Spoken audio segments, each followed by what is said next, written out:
జగన్మోహన్ రెడ్డి ముఖ్యమంత్రిగా ఉన్నంత సమయం 1.0 వెర్షన్ అంతా ఆ 1.0 వెర్షన్ అంతా కూడా అట్టర్ ఫ్లాప్. ఆ వెర్షన్ అంతా ఎలా ఉంటుందంటే, ఢిల్లీకి వెళ్తాడు ఆయన, ఎందుకు వెళ్ళారో ఎవరికి చెప్పరు, ఏం చేశారో తెలియదు. ఢిల్లీ పెద్దలను కలుస్తారు, బయటకు వచ్చి నవ్వుతారు. ఆంధ్రప్రదేశ్ రాష్ట్రానికి ఢిల్లీ పెద్దలు ఏమి ఇచ్చారు, మీకు ఏం హామీ ఇచ్చారని అడిగితే నవ్వి వెళ్ళిపోతారు, సమాధానం చెప్పరు. వెళ్ళడం, కలవడం, నవ్వడం, దీని మించి ఆయన చేసింది ఏమీ లేదు. ఇదంతా చూసిన తర్వాతే ఆ 1.0లో బాబాయ్ గారు లేచిపోయారు. ఇప్పుడు 2.0 అంటున్నారు. నిన్నటి నుంచి షర్మిల గారికి, విజయమ్మ గారికి నిద్రలు పట్టట్లేదట. ఆ 1.0 ఎంత చండాలంగా ఉందంటే, ప్రజలు ఎలా ఫ్లాపు అని వారు భావించి వీరిని ఎలా తిరస్కరించారో కూడా మనం చూసాం. ఇప్పుడు 7-8 నెలలు అయింది. 2.0 చూపిస్తాను అంటే ఆయన భ్రమలోంచి బయటికి రావట్లా. ఆయన ఒక భ్రమలో ఉంటా ఉన్నారు. ఆయనకి ఆయనే కామెడీ చేసేసుకుంటా ఉన్నారు. మా వాళ్ళకి గత 5 సంవత్సరాలుగా మా సోషల్ మీడియా వారికి ఈయన ఎప్పుడు ప్రెస్ మీట్లు పెట్టకపోవడం వల్ల చాలా ఇబ్బందులు పడేవారు మా వాళ్ళు. ఇప్పుడు ఈయన ప్రెస్ మీట్లు పెట్టడం వల్ల ఒక్కొక్క ప్రెస్ మీట్లో ఒక్కొక్క అనిముత్యం. జుట్టు ఉంటేనే కదా పిలకేసుకునేది, ఆ జుట్టు లేకపోతే పిలకలేదు అంటారు. బాటిల్లో నీళ్ళు ఉన్నాయి కాబట్టి కదా తాగగలిగాం, ఒలిగిపోతే తాగలేం కదా అంటున్నారు. ఎందుకు తాగలేవు? మీ పక్కన ఇంకోళ్ళు బాటిల్ ఇచ్చేవాళ్ళు ఉంటే తాగలుగుతావు. నీకు పక్కన బాటిల్ ఇచ్చేవాళ్ళు ఎవరున్నారు? తల్లి వెళ్ళిపోయారు, చెల్లి వెళ్ళిపోయారు, నమ్ముకున్న వాళ్ళు పోయారు, మిగతా వాళ్ళు ఉంటారో లేదో తెలియదు. తెలియనప్పుడు బాటిల్ ఇచ్చేవాళ్ళు ఉండరు. నీళ్ళు పోతే అంటే ఏంటి, నీళ్ళు పోతే ఇంకా దాహంతో చచ్చిపోవాలి ఏంటి అంటే, క్యాడర్కి ఏం సందేశం ఇస్తా ఉన్నారు? నేను వారు వైసీపీ కార్యకర్తలు కూడా చెప్తున్నాం, మీరు ఆకాశంలో మబ్బుల్ని చూసి కుండలో నీళ్లు మాత్రం ఒప్పేయకండి. ఆయన మాటలు ఆయన ఏం మాట్లాడుతారో ఆయనకే తెలియట్లేదు. ప్రజలే కాదు, వైసీపీ కార్యకర్తలు, నాయకులు కూడా షాక్లోకి వెళ్ళిపోతా ఉన్నారు. మరొక 30 సంవత్సరాలు మనమే, మరొక 30 సంవత్సరాలు మనమే అంటా ఉన్నారు. ఎలా? ఇదే విధంగా కానీ ఆయన మాట్లాడటం మొదలు పెడితే, జగన్ 2.0 అంటే మాత్రం ప్రజలు వచ్చే ఎన్నికల్లో ఆ 11 సీట్లు కూడా ఆయనకి ఇవ్వరు. ఎందుకంటే ఆయన 1.0లోని వెర్షన్లో ఆయన చేసిన కార్యక్రమాలు మనం చూసాం. ఉదాహరణకి ఎన్డీఏ కూటమి వచ్చిన తర్వాత ఎక్కడైనా మా భూమి పోయింది, మా భూమి కబ్జా చేశారని చెప్పిన వాళ్ళు ఎవరన్నా ఉన్నారా? గత 5 సంవత్సరాలు గెద్దలు తన్నుకుపోయినట్లు పోయేవారు భూముల్ని. ఎవడైనా నోరు మెదిపితే వాడి భూమి పోయి వాడి మీద కేసు మరలా. ఈ పరిస్థితులు ఈరోజు లేవు, అవి కూడా చూడాలి. అలాగే ఈ రాష్ట్రం గురించి మీరు గమనించండి. 2014 విభజన అయిన తర్వాత ముఖ్యమంత్రిగా చంద్రబాబు నాయుడు గారు వచ్చారు. ఆయన ఏం కృషి చేశారు, పోలవరాన్ని, అమరావతిని ఏ విధంగా ముందుకు తీసుకెళ్లారు, ఇవన్నీ చూసాం. ఆయన ఒకవేళ ఢిల్లీకి వెళ్తే నిధుల్ని ఈ రాష్ట్రానికి తీసుకురావడానికి ఆయన చేసే కృషి ఎలా ఉంటుందో మీరు ఎప్పుడు కూడా చూస్తా ఉన్నారు. 16th ఫైనాన్స్ కమిషన్తో సమావేశం, ఢిల్లీ పెద్దల్ని కలవడం, ఈ రాష్ట్రానికి కావాల్సిన నిధులు తేవడం, ఇది ఆయన విధానం. నిన్న మొన్న మా నాయకుడు లోకేష్ గారు వెళ్ళారు. ఆయన వెళ్ళిన తర్వాత కూడా వరల్డ్ ఎకనామిక్ ఫోరంలోని ఏదైతే అక్కడ నెట్వర్కింగ్ చేసుకున్న సమస్యలతో చర్చించడం, రాష్ట్రానికి రావాల్సిన నిధులు, ఇవన్నీ అన్నిటి ఫలితం ఈరోజు మీరు చూశారు. కేంద్ర బడ్జెట్లో పెద్దపీట వేశారు ఆంధ్రప్రదేశ్కి. ఈరోజు రైల్వే బడ్జెట్ లో కూడా పెద్దపీట వేస్తా ఉన్నారు. ఉత్తరాంధ్ర వారి ప్రజలందరి యొక్క ఆశ ఈ రోజున ఆ రైల్వే జోన్ అన్నది. ఈరోజు రైల్వే జోన్ ఇవ్వడంతో పాటు సుమారు 9,000 కోట్లు రాష్ట్రానికి నిధులు కేటాయించారు రైల్వే బడ్జెట్ లో. ఈరోజు రైల్వే జోన్ ఏదైతే దక్షిణ కోస్తా రైల్వే జోన్ కింద ఈరోజు మనకి దక్కిందంటే అది ముమ్మాటికి ఎన్డీఏ కూటమి విజయం. కేంద్రం మీ రాష్ట్రానికి ఇస్తున్న ప్రాధాన్యత. గత 5 సంవత్సరాలు మీరు ఏదైనా గొప్పగా చెప్పుకుని ఒక కార్యక్రమం చేశారా? లేదే. మాకు అసలు వాళ్ళు మాట్లాడుతూ ఉంటే ఆశ్చర్యంగా ఉంటుంది. 2.0 అంటే 2.0 అంటే ఏంటి? మీరు అప్పులు చేసేసి దిగిపోయి మరలా మీరు ధర్నా చేయడమేనా 2.0 అంటే? ఫీజు రియంబర్స్మెంట్ బిల్లులు కేటాయించకుండా, ఆ బిల్లులు పే చేయకుండా ఈ రోజున తల్లిదండ్రులు పిల్లలు సఫర్ అవడం కారణం వైసీపీ. ఇప్పుడు మీరు వచ్చి మీరే బకాయిలు పెట్టి మీరే ధర్నా చేస్తున్నారంటే అదా 2.0 అంటే? మద్యం కుంభకోణం మీద సిట్ వేయడం, సాయంత్రం ఆయన ఇంటి బయట ఉన్న డాక్యుమెంట్లు అన్నీ కాలిపోతూ కనబడడం. సీసీ కెమెరా ఫుటేజ్ ఉంది. ఇవ్వచ్చుగా సీసీ కెమెరా ఫుటేజ్. నా ఇంటి బయట ఇలా తగలబడతా ఉంది. ఇంటి చుట్టూ ఇంత పెద్ద పెద్ద ప్రహరీలు కట్టారు, సీసీ కెమెరాలు ఉన్నాయి, ఇవ్వలేరా? సిట్ వేయడం ఏంటి? ఇంటి బయట అన్ని ఆ డాక్యుమెంట్స్ ఇవన్నీ కాలిపోవడం ఏంటి? అంటే మీరే కాల్ చేసుకొని దీన్ని ప్రభుత్వం మీద వేసేయడమేనా జగన్ 2.0 అంటే? మీరు అన్ని తప్పులు చేస్తున్నారు, మా మీద నెట్టేసి ఇది జగన్ 2.0 అంటా ఉన్నారు. ఇది మంచి విధానం కాదు.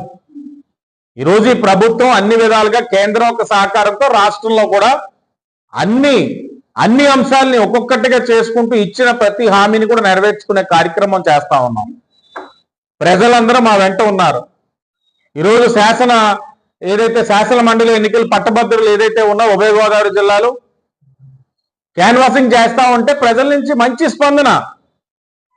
విద్యావంతులు అందరూ కూడా వీఆర్ హ్యాపీ, ఇది మంచి ప్రభుత్వం అని చెప్తా ఉన్నారు. మేము ఆ అభ్యర్థిని బలపరుస్తున్నాం అని చెప్తా ఉన్నారు. డిఎస్సి తీయకుండా అన్ని విధాలుగా 5 సంవత్సరాలు మమ్మల్ని అందరినీ ఇబ్బంది పెట్టి ఒక పరిశ్రమను తీసుకురాకుండా ఉద్యోగ అవకాశాలు కల్పించకుండా ఈరోజు పట్టభద్రుల్ని మాకు ఓటేయండి, లేకపోతే మేము మద్దతు ఇచ్చిన వాళ్ళకి ఓటేయండి అని అనడానికి కూడా వైసీపీకి అర్హత లేదు. ఈ రోజు దాకా నోరు తెరిచి ఇదిగో ఈ అభ్యర్థికి మేము సహకరిస్తున్నాం అని చెప్పలేని పరిస్థితిలో ఈ రోజున ఈ రాష్ట్రంలో వైఎస్ఆర్సీపీ ఉంది. వారు ఎవరికి మద్దతు ఇవ్వాలో కూడా తెలియని పరిస్థితి. అభ్యర్థిని నుంచే పెట్టే ధైర్యం లేదు. చెప్తా ఉన్నారు, నిన్న మొన్న ప్రెస్ మీట్లు పెట్టి ప్రజాస్వామ్యాన్ని కూనీ చేసేశారు, మా అభ్యర్థులందరినీ కూడా మభ్య పెట్టేసి డిప్యూటీ మేయర్లు కార్పొరేటర్లు అయిపోతా ఉన్నారని. మరి మీరేం చేశారు? వారికా వచ్చి ఈరోజు మీకు మద్దతు ఇస్తామని, ఈ రాష్ట్ర అభివృద్ధిలో మేము భాగస్వాములు అవుతామని కార్పొరేటర్లు, మేయర్లు, డిప్యూటీ మేయర్లు మాకు వచ్చి సహకరిస్తా ఉన్నారు. ఇప్పుడు వాళ్ళు రావడం వల్ల మాకేమైనా కొత్తగా ఒరిగేది ఏమైనా ఉందా? ఈ 164 మంది అలాగే ఉంటారు. కానీ మీరేం చేశారు ప్రతిపక్షంలో? నేనే సాక్ష్యం. కుప్పం మున్సిపల్ ఎలక్షన్స్కి వెళ్ళాం, ఏ విధంగా అభ్యర్థులను ఇబ్బంది పెట్టారు. పెద్దిరెడ్డి రామచంద్రారెడ్డి గారు ఓఎస్డి నామినేషన్లు ఏమి ఇవ్వలేదు. పోలీసు వాళ్ళు విర్రవీగిపోయారు. పోలీసులు నామినేషన్ వేస్తుంటే మా అభ్యర్థులు పోలీసుల సహకారంతో కిడ్నాప్లే చేసేసారు కుప్పంలో. మీరు ఎవరైనా అభ్యర్థి పోటీ పడుతున్నారంటే వాళ్ళ ఆస్తుల మీద టౌన్ ప్లానింగ్ ద్వారా బెదిరింపులు, క్యాన్వాసింగ్ కి బాధ్యతలు తీసుకోవడానికి వచ్చిన రాష్ట్ర నలుమూల నుంచి వచ్చిన నాయకుల్ని రాత్రి వాళ్ళపైన దాడులు, భయపెట్టడాలు, ఇన్ని మీరు చేసి మరలా తిరిగి ఇది అప్రజాస్వామ్యం, మా వాళ్ళు భయపడుతున్నారంటే ఇదేనా 2.0 అంటే? ప్రజలు నవ్వుకుంటున్నారు. జగన్మోహన్ రెడ్డి గారు అన్నిటికి మించి మళ్ళీ పెద్ద కామెడీ ఏంటంటే మళ్ళా నాకు ప్రతిపక్ష హోదా ఇవ్వకపోతే అసెంబ్లీకి రాను. ప్రతిపక్ష హోదా నువ్వు అడిగితే ఎవరు జగన్మోహన్ రెడ్డి? ప్రతిపక్ష హోదా అనేది నువ్వు సాధించాలి. నేను ప్రజలు తిరస్కరించారు, నువ్వు దాన్ని స్వాగతించాలి కదా. నువ్వు స్వాగతించి స్వీకరించి ప్రజాక్షేత్రంలో పోరాడాలి. అది చేయకుండా నాకు ప్రతిపక్ష హోదా ఇవ్వట్లేదు కాబట్టి అసెంబ్లీకి రాను. మేము మరలా చెప్తా ఉన్నాం, రావాలి. మీరు అసెంబ్లీకి వచ్చి ఇప్పుడు ఏదో మీరు చెప్పారు కదా, మా వాళ్ళందరినీ కూడా బహిరంగ మార్కెట్లో పశువుల కింద లాక్కుపోతున్నారు, కొనేస్తున్నారని. వచ్చి అసెంబ్లీలో అడగండి, సమాధానం చెప్తాం. మా ముఖ్యమంత్రి వరకు అక్కర్లా, మేమే చెప్తాం. కుప్పంలో చూసాం, తిరుపతి బై ఎలక్షన్లో కళ్ళతో చూసాం. మీరు చేసిన అగాత్యాలు, మీరు చేసిన దారుణాలు మేమే చెప్తాం అసెంబ్లీ సాక్షిగా. మీరు వస్తే కదా ఇవన్నీ మాట్లాడుకోవడానికి ఉంటుంది. మీరు రాకుండా గత 5 ఏళ్ళు ప్రెస్ మీట్లే పెట్టలా. సంతోషం, ఈరోజు ఎన్డీఏ కూటమి పుణ్యమాన జగన్మోహన్ రెడ్డి గారు ప్రెస్ ముందుకు వచ్చి గంటలు గంటలు బోల్డ్ మాట్లాడుతూ ఉన్నారు, చాలా మాట్లాడుతూ ఉన్నారు. అదే మీరు అసెంబ్లీకి వచ్చి మాట్లాడండి. మీకు మరలా చెప్తున్నాం, మీరు అసెంబ్లీకి వస్తే మీ తరపున మీరు వెళ్ళి మా నాయకుడికి సార్ ప్రతిపక్ష హోదా ఇవ్వండి, ఆయన అసెంబ్లీ మానకుండా వస్తారట అని మేము వెళ్ళి అడుగుతాం మాలాంటి ఎమ్మెల్యేలు అందరం. కానీ రాకుండా ఎక్కడో కూర్చొని విమర్శిద్దామంటే ఊరుకునేది లేదు. ఇంకా చెప్తా ఉన్నారు, జమిలీ ఎప్పుడు జరిగినా వచ్చేస్తారట ఎన్డీఏ కాదు, వారు వచ్చేస్తారట. జమిలీ ఎప్పుడు జరిగితే అప్పుడు ప్రజలందరూ కూడా సిద్ధంగా ఉన్నారట. అంతెందుకు, మీరు శాసనసభ్యుడు రెసిగ్నేషన్ ఇచ్చేయండి, ఇచ్చేసి మళ్ళీ బై ఎలక్షన్కి వెళ్ళండి. మిమ్మల్ని మీరే టెస్ట్ చేసుకోండి, మిమ్మల్ని మీరు టెస్ట్ చేసుకోండి, తెలిసిపోద్ది కదా ప్రజలు మీ పక్షాన ఉన్నారో మా పక్షాన. మీరు నెగ్గిన సీట్లే అడుగుతా ఉన్నాం. మీరు నెగ్గిన సీట్లోనే మీరు ఈరోజు నెగ్గలేని పరిస్థితులు ఈరోజు ఉన్నాయి. కారణం ఎన్డీఏ కూటమి పరిపాలన అంత గొప్పగా ఉంది. నిష్పక్షపాతంగా ఆ వారు వీరు అని లేదు, అందరికీ సంక్షేమ కార్యక్రమాలు ఇచ్చుకుంటూ అభివృద్ధి కార్యక్రమాలు చేస్తా ఉన్నాం. కాబట్టి మిమ్మల్ని అడిగేది ఒకటే, ఈసారి జమిలీ వస్తుంది లేకపోతే మనం అధికారంలో వచ్చేస్తున్నాం కాకుండా పార్టీ వదిలి వెళ్ళిపోతున్న వాళ్ళు కూడా ధైర్యం నింపోయే విధంగా మీరే రెసిగ్నేషన్ ఇచ్చి బై ఎలక్షన్కి వెళ్ళండి. తప్పకుండా ప్రజలు మంచి తీర్పిస్తారు. అదే మీకు లిట్మస్ టెస్ట్, అదే మీకు అన్నిటికీ క్లియర్. ఆ విధంగా కూడా చెయ్యాలని నేను తెలియజేస్తూ ధన్యవాదాలు.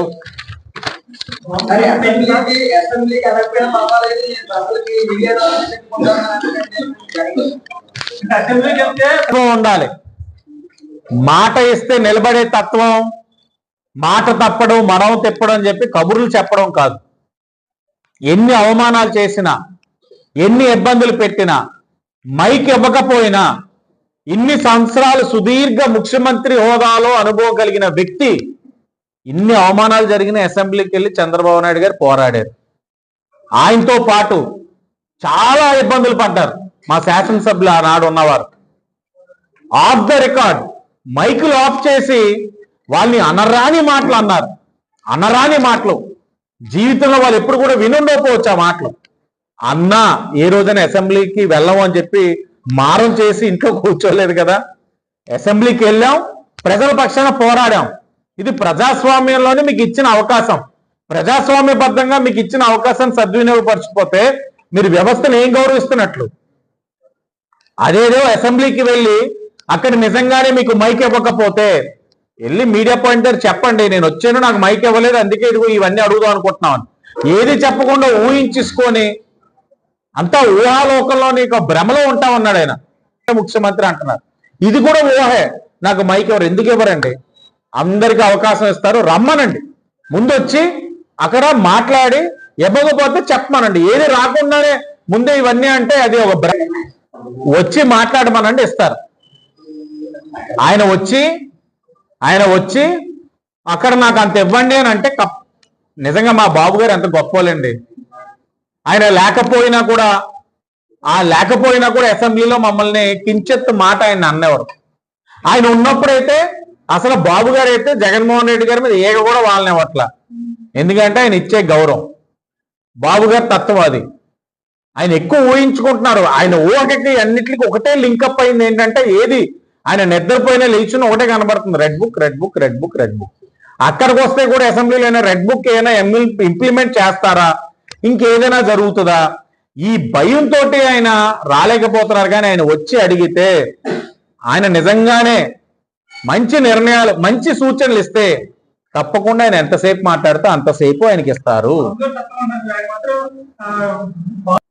జనాలకి ఏది జరగట్లేదని ఆయన అనుకుంటా ఉన్నాడు. ఆయన జనాల్లో ఉంటే జనాలతో మాట్లాడితే ఆయన తెలుస్తుంది ఏంటన్నది వాస్తవం. ఆయనకి ఇప్పుడు ఎవరు ఫీడ్బ్యాక్ ఇస్తా ఉన్నారు? ఆయన ఎప్పుడైతే జనాల్లోకి వెళ్ళిపోతారో వీళ్ళ యొక్క ప్రాముఖ్యత తగ్గిపోద్దని వెనకాల ఉన్న క్వార్టరీ సభ్యులు ఒక మాటలు అంటున్నాడు. ఆ క్వార్టరీ సభ్యులు ఏంటి, జనాల్లోకి వెళ్తే వీళ్ళకి ఇప్పుడు ఉండే కొద్ది గొప్ప గౌరవం కూడా తగ్గిపోద్దని ఆయన ఒక భ్రమలో ఉంచుతా ఉన్నారు.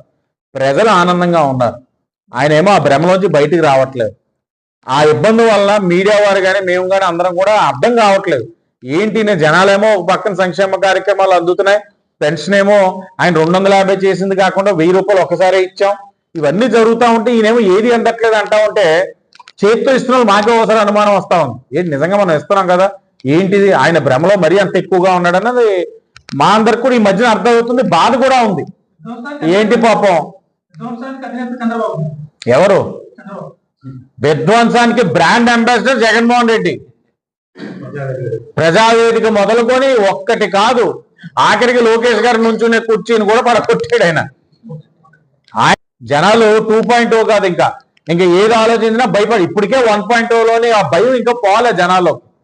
2.0 అంటుంటే ఇప్పుడు జనాలకు అర్థం కావట్లా, ఈ 2.0లో ఇంకెంత విధ్వంసాలు చేస్తాడు రా బాబు అని. 2.2లోనే మా కార్యకర్తలు అంతా పీకేరు, పీక్కోవడం ఏం మిగల్లా. ఇంకెందుకు పీకేది ఏముంది అక్కడ?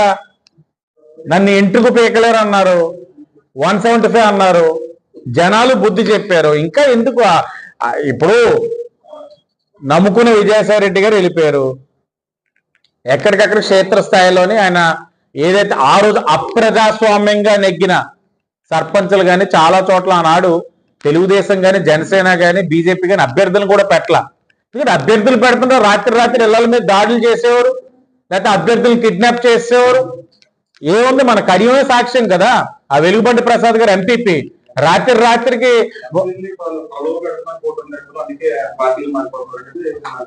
ఆయన ప్రలోభ పెడితే భయపడే చిన్నపిల్లలు కాదండి, వాళ్ళు మహా తెలివైన వారాలు.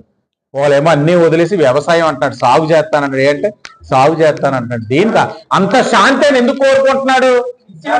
అంత శాంతిని కోరుకోవడం కారణం ఏంటైనా? అదే ఏంటో ఆంబోతు రాంబాబు గారి గురించి మమ్మల్ని అడగద్దు. పోలవరం ఎప్పుడు అవుతుందంటే నాకేం అర్థం కాలేదు, ఇంకా జనాలకి ఏం అర్థం అవుతుంది, అర్థం చేసుకుందామని కూడా అర్థం కావట్లేదు అని మాట్లాడిన మాటలు మర్చిపోలేకపోతున్నాం.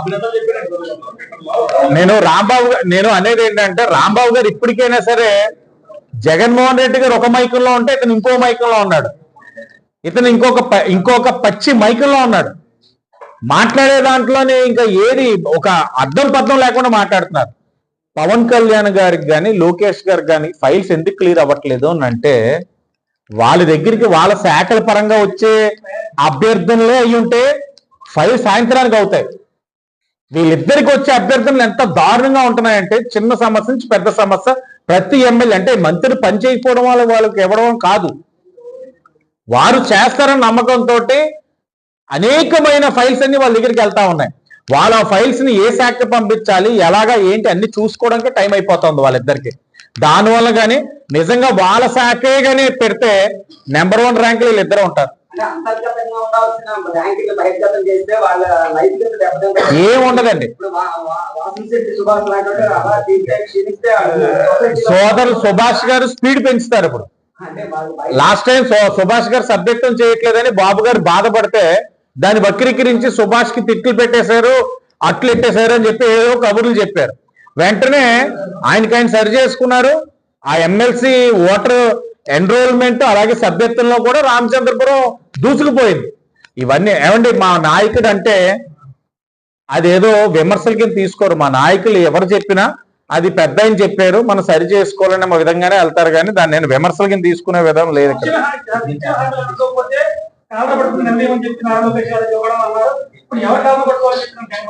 ఆయన కాలర్ పట్టుకోమనండి, పేడ వదిలిపోద్ది. ఎవరండి అధికారంలో వచ్చేది? 1.0 చూశారు, 2.0 అంటే నిద్రలు పట్టట్లేదు జనాలకి. ఎందుకు వస్తాడు ఆయన అధికారంలోకి? ఏం చేశాడని వస్తాడు? ఈ 7-8 నెలలు ఎప్పుడైనా సరే ప్రజలు ఎక్కడైనా ఇబ్బందులు ఉంటే కనబడుతున్నాడా? ఎవరైనా చనిపోతే వెళ్తున్నాడు. అది ఆయనకి ఆనందం, అది ముందు నుంచి తెలిసిందే. ఆయన రావడం అనేది కలే. ఆయన ఇప్పటికే ప్రతిపక్షం లేదు. 2.0 అంటే 11 సీట్లు ఇంత ముందు ఇచ్చినవి కూడా వద్దని అనుకుంటున్నారు జనాలు. ఆయన భ్రమలోంచి రమ్మానండి. ఆయన చేసిన తప్పులు అంతా ఇంత కాదు. పిల్లల జీవితాలతో ఆడుకుంటే ఫీజు రీయింబర్స్మెంట్ బకాయిలు మనం కడతా ఉంటే దాని మీద ధర్నా చేస్తాడండి ఈయన. ఇదేనా 2.0 అంటే? లిక్కర్ స్కామ్ మీద ఏదైతే ఉందో సిట్ వేసినంటే డాక్యుమెంట్స్ అని వాళ్ళు కాల్ చేసుకొని సీసీ ఫుటేజ్ బయట పెట్టకుండా మళ్ళీ ఈ రోజు ఇవన్నీ పెట్టేసి ఇవంతా కూడా ప్రభుత్వమే చేసినట్టు ఇదేనా 2.0 అంటే? మొదలెట్టేసాడైనా ఆయన చేస్తాడు, ఎదుటోడి మీద నెట్టేయడం మొదలు పెట్టేశారు. నేను ఒకటే అంటా ఉన్నాను, ఆయన మీద వాళ్ళ పార్టీకి షర్మిలా గారు చెప్పారు, మీ ఎవరికి తెలియట్లేదు, ఆయన ఏంటో మీకు తెలుస్తుంది అని చెప్పారు. నమ్మల. ఇప్పుడు ఒక్కొక్కరిగా దూరం అవుతా ఉన్నారు. విజయసాయి రెడ్డి గారు కర్త కర్మ క్రియ అన్ని ఆయన దూరం అయ్యాడు. ఇంకా రాబోయే రోజులు ఇంకా చాలా మంది, ఎందుకంటే ప్రతి నాయకుడు కూడా కోరుకునేది ఏంటంటే నాయకుడి దగ్గర గౌరవం.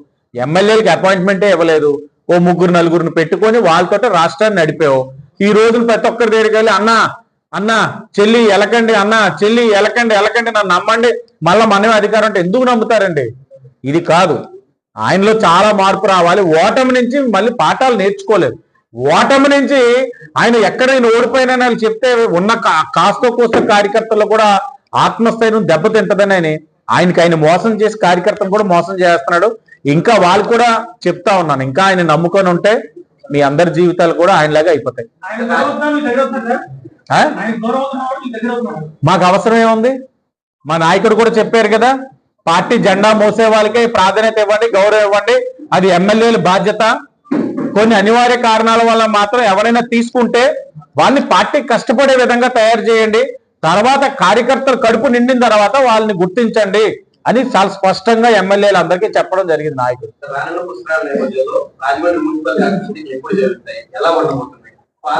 గత వాసనలు ఇంకా ఉన్నాయి, సరి చేస్తున్నాం. ఇబ్బందులు అయితే ఉన్నాయి. కౌన్సిల్ ఉండుంటే ఎక్కడికక్కడ కార్పొరేటర్స్ బాధ్యత వహించేవారు, ఎక్కడికక్కడ అవన్నీ కూడా పర్యవేక్షించేవారు. కౌన్సిల్ లేకపోయేసరికి హై హ్యాండెడ్గా వ్యవహరించారు. అంటే దీని మీద అవగాహన ఉండుంటే, కాస్త ముందే అప్రమత్తం అయి ఉంటే కాస్త ఇంత నష్టం జరిగేది కాదు. గత పాలకులు వైసీపీ వాళ్ళు ఎందుకు కార్పొరేషన్ పెట్టలేదంటే, ఎక్కడికక్కడ నాయకత్వం పెరిగితే వారికి ఉండే ప్రాధాన్యత తగ్గుతుందని వైసీపీ ఆనాడున్న వ్యక్తులు పెట్టల. ఇప్పుడు మనం లీగల్ ఇష్యూస్ ఏదైతే ఉన్నాయో ఆల్రెడీ గౌరవ ముఖ్యమంత్రి గారి దృష్టికి తీసుకెళ్ళాం. ఆయన కూడా త్వరగతిన లీగల్ ఇష్యూస్ అంతా క్లియర్ చేసి కార్పొరేషన్ ఎన్నికలు పెట్టాలి, ఏదైతే ఉన్నాయో అవన్నీ కూడా సరిచేసి అది మెర్జింగ్ చెయ్యాలా లేకపోతే దీని పరంగా ఉండాలన్నది ఆ లీగల్ ఇష్యూస్ క్లియర్ అయ్యే దాన్ని బట్టి నిర్ణయం తీసుకుంటారు. ఏదేమైనా నాణ్యత లోపం అన్నది చాలా స్పష్టంగా జరిగినాయి గత 5 సంవత్సరాలు. మనం అనేక సందర్భాలు చెప్పాం. ఇది టెండర్ ప్రాసెస్ అన్నది అంత ఆన్లైన్ లో గతంలో తప్పు చేసిన వ్యక్తి ఇప్పుడు కూడా టెండర్ లో పాల్గొవచ్చు, కాంట్రాక్ట్ రావచ్చు. మరి అక్కడ ఉన్నవాడు ఇక్కడ ఉండొచ్చు అంటే అప్పుడు సూట్ కేసులు బ్యాగులు వెళ్ళాయి వైసీపీ వాళ్ళు. ఇప్పుడు ఆ కకృతి పడేవాళ్ళు లేరు, తాట తీస్తాం నాణ్యత ఎక్కడైనా లోపం వస్తే. అదే స్పష్టంగా చెప్పాం. వాళ్ళే వీలు అని అంటే వీళ్ళపైన ఇప్పుడు మా ఎన్డీఏ కూటమి ఎక్కడికక్కడ తెలుగుదేశం, బీజేపీ, జనసేన నాయకులు జరుగుతున్న ప్రతి పనిని పర్యవేక్షిస్తా ఉన్నారు. నాణ్యత ప్రమాణాల్లోని ఎక్కడైనా లోపం ఉంటే అక్కడికక్కడ నిలబెడతా ఉన్నారు. అధికారులతో అనుసంధానంగా వ్యవహారాలు చక్కబెడతా ఉన్నారు. గతంలో వాళ్ళకి క్షేత్రస్థాయిలో పనిచేసే వ్యక్తి, కార్యకర్త లేకపోవడంతో సచివాలయం వ్యవస్థ మీద వదిలేశారు అన్ని. ఏనాడు ఒక రోడ్డు జరిగితే రోడ్డు ఎలా ఉంది, క్వాలిటీ ఏంటని చెక్ చేసింది లేదు. ఇప్పుడు ఇవన్నిటిని కూడా సరిచేస్తున్నాం. కాంట్రాక్టర్స్ ఎవరైతే ఉన్నారో తప్పు చేసిన వారు ఇప్పుడు కూడా కాంట్రాక్టర్ రావచ్చు. ఎందుకంటే నేను ఆన్లైన్ ప్రొసీజర్ లోకి వెళ్ళిపోయి వాడు ఎవరిని రానివ్వకుండా వాడిని బిగబెట్టి చేసే దౌర్జన్యాలు మేము చేయలేము. ఎన్డీఏ కూటమిగా రావచ్చు, కానీ వచ్చిందంటే మాత్రం ఒళ్ళు దగ్గర పెట్టుకొని వర్కులు చేయాలి. ప్రజల డబ్బుకి జవాబుదారంగా మేము ఎలా ఉన్నామో అధికారులు ఉండాలి, కాంట్రాక్టర్లు కూడా ఉండాలి. ఎంక్వైరీ ఇనిషియేట్ చేయమని అడిగాం. ఎందుకంటే ఈ కోడ్ రావడం వల్ల నేను కూడా వెళ్ళలేకపోయాం. అంటే నేను వెళ్ళడం వల్ల జరగదు అనేది కూడా నేను చెప్పలేను. ఎందుకంటే ఇది చాలా పెద్ద వ్యవస్థ. ఈ వ్యవస్థలోని ఎన్డీఏ కూటమి 7 నెలల్లోనే నాకు తెలిసైతే గట్టిగా ఉంటే ఒక 20-30% మనం దాన్ని సరి చేయగలిగాం. ఇంకా చేయవలసింది చాలా ఉంది. ఎందుకంటే మొరగ పెట్టేశారు. ఎప్పుడైనా సమస్య ఉన్నప్పుడు prevention is better than cure అంటారు. సమస్య తెలిసినప్పుడు ముందు నుంచే దానికి మందు వేస్తే అది పెద్దది అవ్వదు. ఇప్పుడు ఏమైందంటే అది పెద్ద వ్యాధి కింద తయారైంది. దాన్ని సరిచేయాలంటే చాలా టైం పడుతుంది. చాలా హై యాంటీబయాటిక్స్ ఎక్కించాలి, చాలా చేయాల్సింది ఉంది. అవంతా కొయ్యాలి, సరిచేయాలి, ట్రీట్మెంట్ చేయాలి. ఆ కార్యక్రమంలో ఉన్నాం. ఎప్పటికప్పుడు సమస్యలు అక్కడ జరుగుతున్న ప్రతి అంశం తెలుస్తుంది. సిస్టమ్ పరంగా చూసుకుంటూ నిర్ణయాలు తీసుకుంటాం. అతి దగ్గరలో గవర్నమెంట్ హాస్పిటల్లోని ప్రతి వ్యక్తికి ఏదైతే రోగులు అక్కడికి వస్తా ఉన్నారో మెరుగైన వైద్యం అందించాలని అందాలని వస్తారో ఆశతోటి అవన్నీ ఇచ్చే కార్యక్రమంలోనే ఎన్డీఏ ఉంది. స్పెషల్ ఆఫీసర్ కూడా వేసాం. ఇంకా సరిచేయాల్సింది చాలా ఉంది. అది కూడా చేస్తాం దగ్గరలో. ఏ విధంగా వచ్చినా కూడా రెఫరెండం కింద తీసుకుంటాం అన్న. గెలిస్తే మేము తోపులు, ఓడిపోతే మాకు సంబంధం లేదనే తత్వం కాదు ఎన్డీఏ కూటమి. ప్రతిదీ రెఫరెండంగానే తీసుకుంటాం. 2023లో రెఫరెండంగా తీసుకున్నాం, గెలిచాం.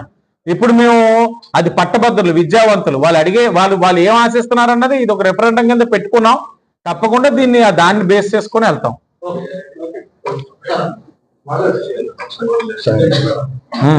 చదువుకుంటాను.